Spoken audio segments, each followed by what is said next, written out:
Hi, and welcome to Studio SN. My name is Sara Naumann, and today we're going to play with a technique combining gelatos and embossing paste.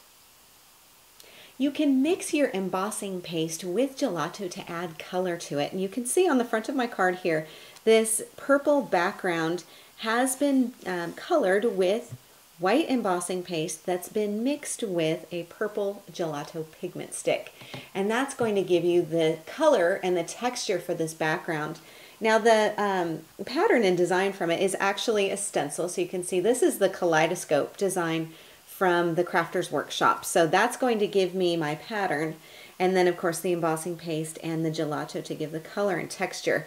And I wish you could actually touch this because you'd be able to feel the raised area, and that's what that embossing paste will give you, is a really nice subtle tactile effect that's raised, but it's not super bumpy. So it gives just a nice subtle background on here. So super easy to do, of course. Let me show you what I've used. I'm going to move my card out of the way. And I'm starting with a piece of white cardstock, and this is pretty heavyweight cardstock. I try not to use something too lightweight for any of my wet or semi-wet mediums like the embossing paste, just because it adds a little bit more stability when I'm doing things with it.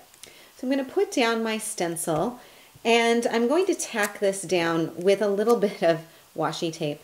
And you could use washi tape if you have it, or you could use masking tape, which would probably be your first choice rather than using up your nice patterned washi tape. But in this case, that was what I had on hand. I'm going to scoot this over a little bit and tack that down here. I'm not taping it all the way down because I do need to lift it off pretty quickly after I put my embossing paste on there. And I'm going to use my craft sheet as my palette. This is the embossing paste that I'm using, and this is Wendy Vecchi. This is Studio 490 embossing paste, and it's produced by Dreamweaver Stencil. So you know the stencil, metal stencil people. The embossing paste is, I don't really know how to describe the texture except like maybe like a marshmallow fluff. You can see here, I've got it up on my palette knife. It's fluffy and white and kind of maybe like a whipped cream almost.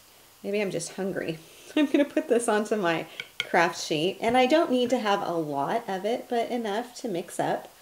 Clean off my palette knife, and then I'm going to get my grape gelato pigment stick. If you know me, you know I'm kind of addicted to these. And I'm just going to twist up a little bit from the barrel and then sort of slice it off.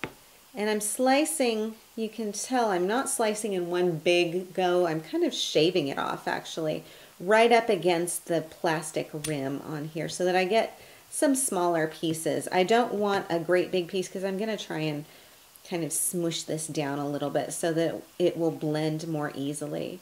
So I'm going to just kind of pack this in here and get it blended a little bit on its own, and then sort of swoop in with my embossing paste and start mixing. And then that way I won't have great big chunks of that gelato getting stuck in the little areas and the detail areas of my stencil.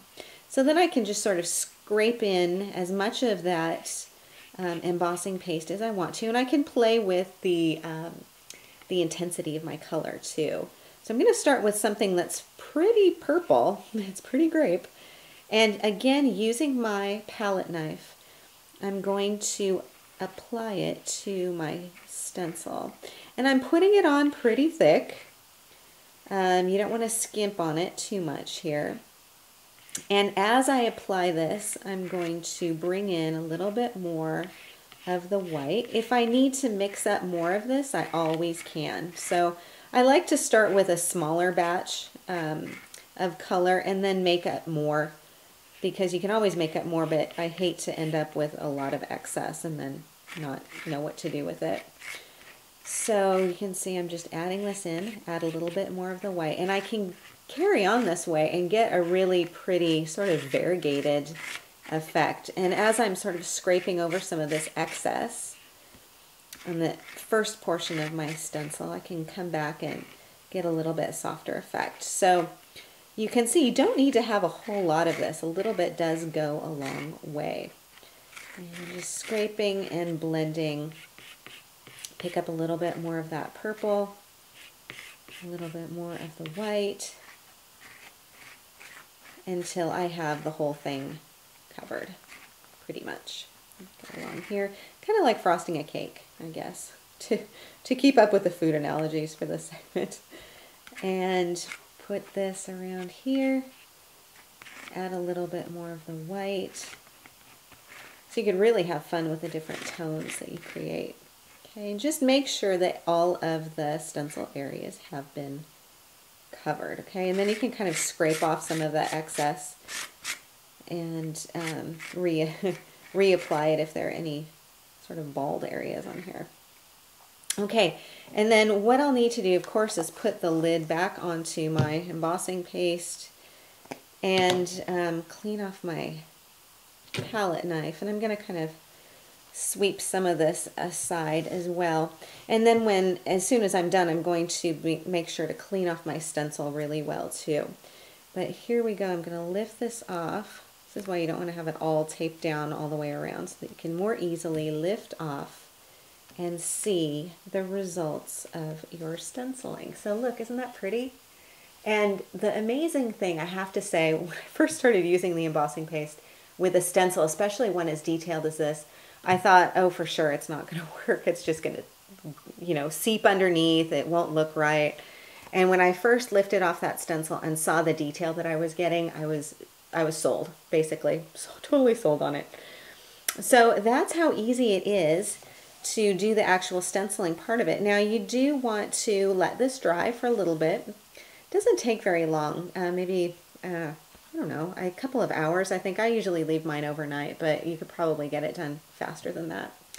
So I'm going to bring back in my original card and show you again what I've done. I thought at first maybe I should put it on a purple or black background, and then I found this zingy, zany, bright green, and I thought this is really fun. And I really like the contrasting colors, and I thought it was a really cheerful design. I stamped the focal sentiment on here, and the stamp set is from Paper Artsy. So lots of really fun sentiments on here, and this is the one, of course, that I'm using, You Are Someone Special, which I think is a really nice sentiment and will work beautifully for just about any occasion. So that's been stamped with black onto white cardstock. Put this up onto some of that matching green cardstock here. And this is a card layout that you're going to see in a couple more segments too, and it's one I love using for stenciled backgrounds, because you want to show off the stenciled background that you've spent so long and so much energy working on. Nobody has to know how easy it is, but you do want to let that part shine. So what I like to do is just simply trim it down into a square, add a little bit of ribbon going across one corner, and this is, I tied a knot in a piece of white, fairly wide grosgrain ribbon, and then just wrapped it around, secured it at the back with some tape, and then added the stamped sentiments kind of tucked up in here and put it onto my card focal. That way the card focal stands out. The background is a really attention-getting but still supportive background. And then, of course, that bright color back in here just makes the whole thing pop. So this is how to color your white embossing paste with gelatos. I really hope you enjoyed the segment today. For more ideas and inspiration, please do stop by my website at saranaumann.com. Thanks so much for watching, and I will catch you next time.